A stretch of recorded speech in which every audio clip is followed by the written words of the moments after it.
First and foremost, I want to give all honor, all glory, all praise to the Most High Yahweh, Bahashem, Yahushua, Bahashem, Rakah, Gadash. I want to give double honors to the apostles and elders of Great Millstone, and to the Akim and the Akwaf that are listening and learning. To you, I say Shalom. This Bam and Lot coming at you with another lesson. And this lesson don't come out of the book of Luke, but my first precept come out of the book of Amos, the 3rd chapter, and the 7th verse. And it reads, surely the Most High Yahweh will do nothing, but he revealeth his secrets unto his servants, the prophets. And there's a reason why I came out of this book, out of Amos 3 and 7. Because the Most High, he revealeth his secrets unto his servants, the prophets. The Most High Yahweh Bashem Yahushua got a language of his own. So he won't use America in the Bible. And many of you Negro Latinos and Native Americans, y'all are stuck. And a lot of times, for the most part, y'all stuck on stupid. The Most High, he has a language of his own. He speaks jive. And Apostle Gabar, he spoke a lesson on this about a year and a half ago, where the Most High language is jive. So he won't say America. He'll call America Babylon the Great, spiritual Egypt. He'll call it the Chaldeans. He'll call it the Assyrians. You know, that's how the Most High Yahweh Bashem Yahushua, he's speaking parables. And that parable is mostly tied up in jive.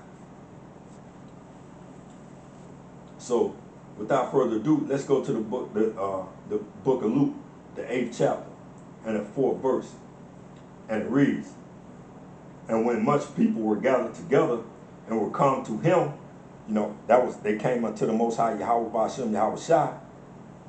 Out of every city, he spake a parable. And that's why I said this, he speak jive, because he spoke in a parable. Why? Because it wasn't meant for many of you Negro Latinos and Native Americans 2,000 years ago to receive this word, to understand it. That's why he spoke in parables. And it reads, Luke 8 and 5, a sower went out to sow his seed, and as he sowed, some fell by the wayside, and it was trodden down, and the fowls of the air devoured it.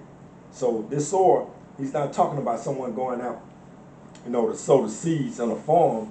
He's talking right now with this analogy is that he went out to sow the word. And as the word was being sown, you know, the fowls of the air devoured it. And really that can be the noise around.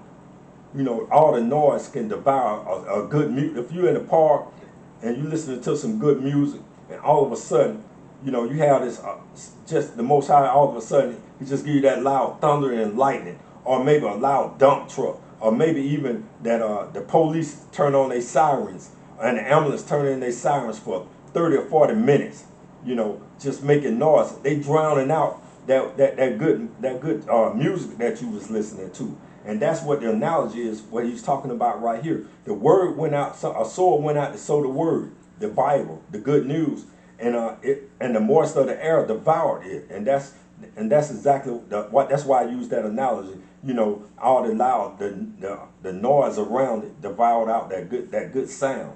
And the good news is the scriptures. Verse 6, and some fell upon a rock. As soon as it sprung up, it withered away because it lacked moisture.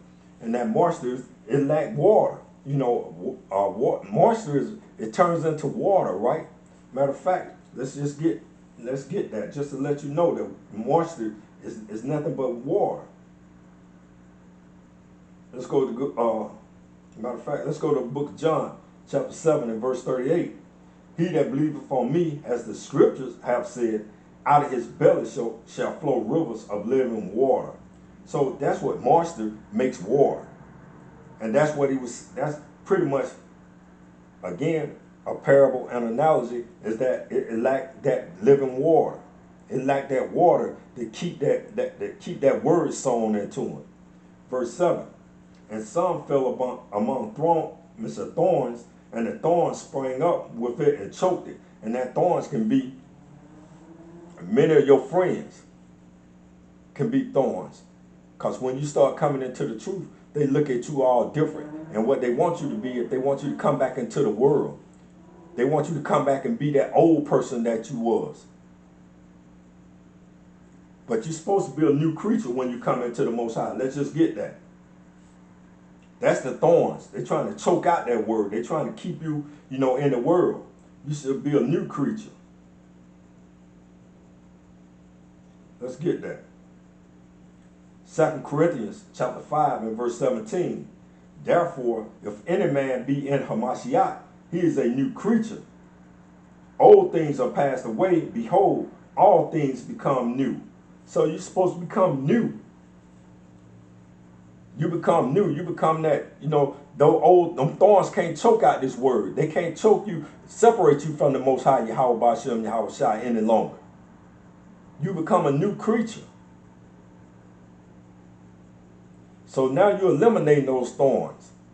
And we often say, man, this cat or this female is a thorn in my ass. That's another analogy. That's the thorns that are trying to choke you out. Let's get back to Luke. Again, this lesson one, it's not going to be long, but it's going to be edifying. In verse 8, others fell on grounds, and they sprang up and bare fruit 100-fold. And when he had said these things, he cried, he that have ear to hear, let him hear. And that's what we're trying to convey to you Negro, Latinos, and Native Americans.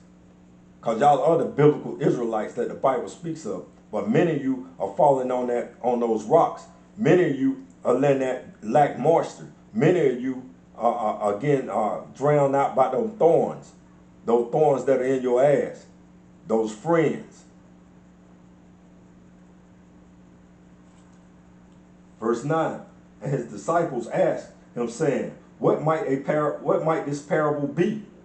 And he said, and this is Hamashiach Yahweh speaking, unto you it is given to know the mysteries of the kingdom of the Most High, but to others in parables, that seeing they might not see, and hearing they might not understand. And we can go in and read.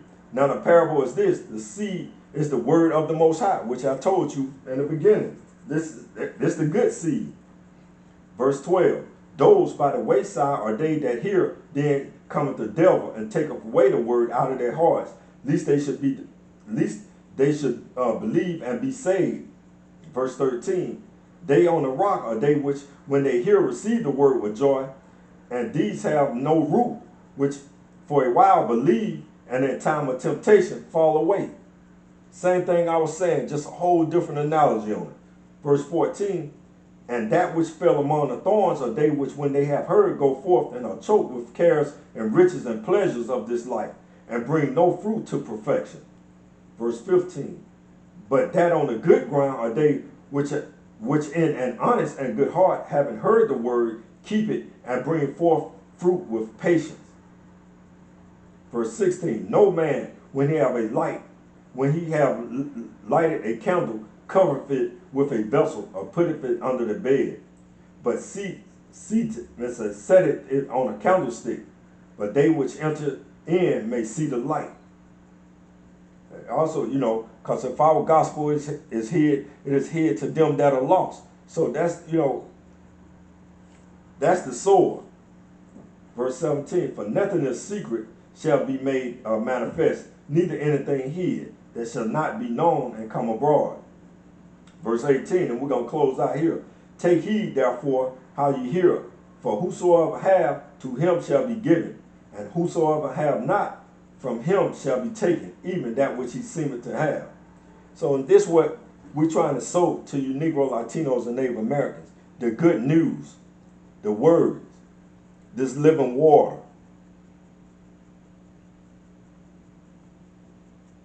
If you can receive this. But it was also prophesied that you Negro, Latinos, and Native Americans wouldn't understand this word. You couldn't. The Most High said, he that have an ear, let him hear.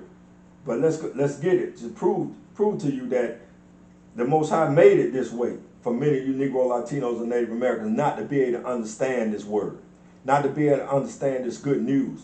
The good news is Yahweh Shai HaMashiach and the scriptures. And I'm thinking is it Isaiah 6 or 9? Is it Isaiah 6? Is it Isaiah 6 and 9? Yeah. The book Isaiah chapter 6 and verse 9. And he said, go and tell this people, hear ye indeed, but understand not, and see ye indeed, but perceive not.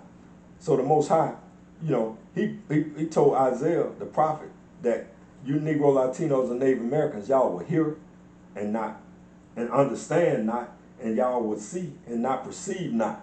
You know, because y'all can't even perceive, you know, the time that we're living in. They got the MOB, you know, all up and down. Just it's just waiting for them to really to make it mandatory, to implement it here in Babylon the Great. Y'all don't know who the wicked is of the earth.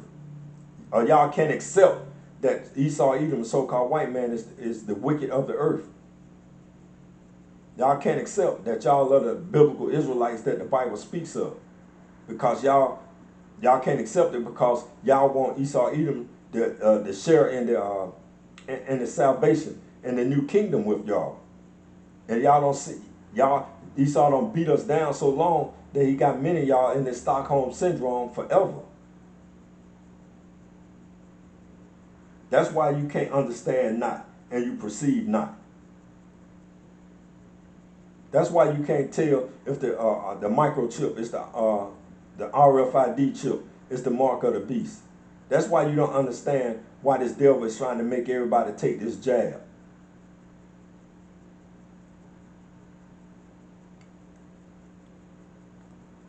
Because it was prophesied that y'all wouldn't understand and perceive the signs of the time.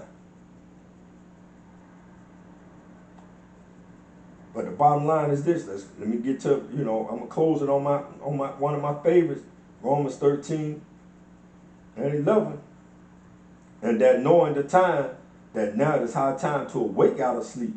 For now is our salvation nearer than when we believe. In closing, I want to give all honor, glory, and praise to the Most High Yahweh, by Hashem, Yahweh Shai, by Hashem, Rekakadash. I want to give double honors to the apostles and elders, great millstone, and to the Akim and the Akwab that are listening and learning. To you, I say Shalom.